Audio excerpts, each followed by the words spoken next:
अस्सलाम वालेकुम व्यूअर्स। अल्लाह ताला ने यूँ तो इंसान को दुनिया में बाकी जानवरों और चीज़ों के मुकाबले में बहुत छोटा पैदा किया है, लेकिन इंसान को सबसे बेहतरीन चीज़ यानी दिमाग देकर इन सब चीज़ों को कंट्रोल करने की ताकत दी है। यानी इंसान परिंदों की तरह हवा में नहीं उड़ सकता, लेकिन इसने ये सीख लिया है। इंसान ने इतनी बड़ी मशीनें बनाई हैं कि जिनको जब कोई अपनी आंखों से ना देख ले तो ना यकीन आता है और ना इनके साइज का अंदाजा होता है। ये मशीनें पहाड़ों तक को एक जगह से दूसरी जगह शिफ्ट कर सकती हैं, या इनके वजन दुनिया के बड़े क्रूज से ज्यादा हो सकते हैं। आइए चलते हैं लिस्ट की तरफ, जिसमें नंबर 5 पर आता है बिलास 75710। इससे पहले कि मैं इस ट्रक के बारे में आपको बताऊं, आपने 2010 की एवेटार मूवी देखी होगी, जिसमें एक बहुत बड़ी माइन दिखाई जाती है और इसमें बहुत बड़ी बड़ी मशीनें और ट्रक काम कर रहे होते हैं। ये बिलास 75710 की तरह के ट्रक है।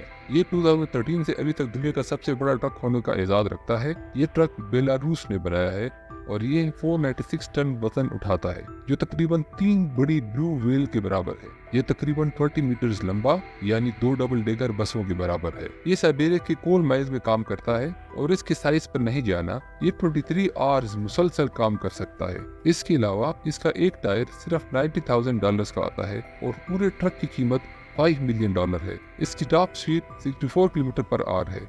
इससे सामने आने की कोशिश नहीं करना।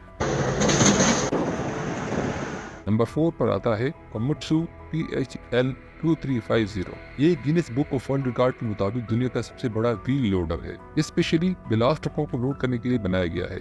इसकी हाइट तकरीबन 2 स्टोरी बिल्डिंग के बराबर है और ये एक वक्त में 80 टन लोड उठा सकता है, जिसका मतलब 2 बड़े टैंक। अगर आप समझते हैं ये बहुत बड़ी मशीन है, तो चलिए आपको दिखाते हैं कैटरपिलर 6090 FS। क्या आपने इतनी बड़ी एक्सकेवेटर मशीन देखी है?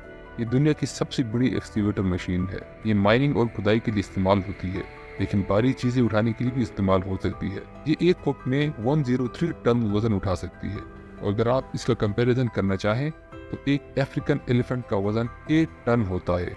इससे आप खुद अंदाजा लगा लें कि ये कितने एलिफेंट उठा सकता है। ये 13.5 मीटर लॉन्ग, 10 मीटर हाई और इसका वजन 1102 टन होता है। ये मशीन ब्यूकरेस्ट RH400 से इंस्पायर होकर बनाई गई थी, जो कि ट्रांसफार्मर मूवी में एक सीन में रिपोर्ट में कन्वर्ट होती है। अगली मशीन मॉन्स्टर्स कैटेगरी में आती है, यानी बहुत ही खौफनाक। इसे कहते हैं नासा क्रॉलर ट्रांसपोर्टर। ये मशीन नासा ने 1960 में सिर्फ इसलिए बनाई थी ताकि कैनेडी स्पेस स्टेशन से नासा लॉन्च पैड तक रॉकेट्स लेकर जा सके। ये दुनिया की सबसे बड़ी सेल्फ पावर्ड गाड़ी है। इसका वजन 300 टन है, जो कि 15 स्टैच्यू ऑफ लिबर्टी जितना भारी है। इसकी हाइट 8 मीटर, लेंथ 40 मीटर और विड्थ 35 मीटर है। इसके ऊपर एक कंप्लीट बेसबॉल फील्ड आ सकती है। ये बड़े रॉकेट्स को तो लेकर जा सकती है, लेकिन इसकी स्पीड बहुत कम होती है, यानी 1.6 किलोमीटर पर आवर। और अगर ये खाली हो तो 3.2 किलोमीटर स्पीड तक चल सकती है। इसके आगे और पीछे 2 ऑपरेटर केबल होते हैं, इसलिए ये रिवर्स नहीं होती।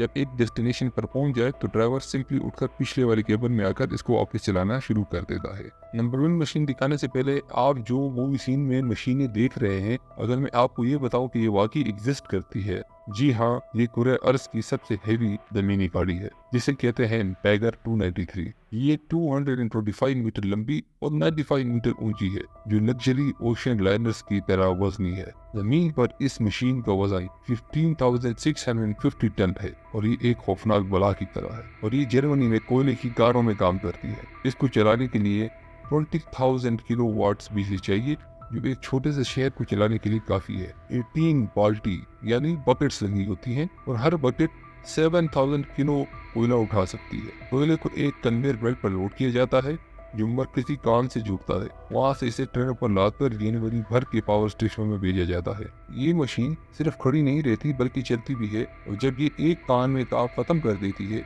तो अगले माइल तक जाने के लिए ये 1 किलोमीटर पर आवर की रफ्तार से चलती है, और दूसरे कान तक पहुंचने के लिए इसे हफ्ते और महीने भी लग जाते हैं। और जिस सड़क पर ये चल जाए तो उसे दोबारा तामीर करना पड़ता है, क्योंकि ये इसके ऊपर कंक्रीट को कुचल कर रख देता है। क्या आप इतनी बड़ी मशीनों को नजदीक से देखना पसंद करेंगे? कमेंट्स में जरूर बताएं। वीडियो को लाइक एंड सब्सक्राइब जरूर करें। शुक्रिया।